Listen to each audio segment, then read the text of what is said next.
வணக்கம் உறவுகளே. நான் ஆஞ்சநேயர் பற்றி நடந்த ஒரு நிகழ்வு சொல்கிறேன். ராமர் ராவணன் இலங்கையில் போய் போரில் ஜெயிச்சுட்டு அயோத்தி போகிற வழியில் பரத்வாஜ் முனிவரை சந்திக்கிறாரு. அவர் நீங்கள் இன்னைக்கு இரவு தங்கி சாப்பிட்டுட்டு தான் போகணும்னு சீதாதேவி அம்மையாரையும் ராமரையும் சொல்கிறாங்க.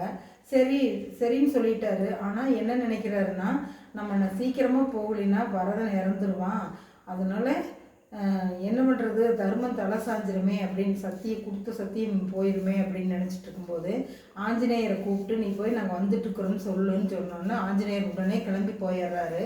ஆனால் அவர் திரும்பி சாப்பாட்டுக்கு வருவாருன்னு பரத்வாஜ் முனிவருக்கு தெரியல.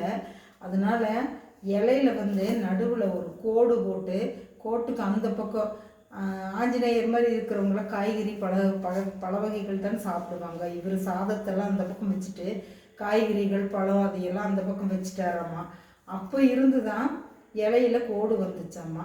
பிடிச்சிருக்கும்னு நினைக்கிறேன். பிடிச்சிருந்தால் லைக் பண்ணுங்கள், ஷேர் பண்ணுங்கள், சப்ஸ்கிரைப் பண்ணுங்கள், பெல் பட்டன் அமுத்துங்க. இந்த ஆஞ்சநேயரை கும்பிட்டு எல்லோரும் எல்லா வளமும் பெற்று பெருவாழ்வு வாழ்க. தேங்க்யூ.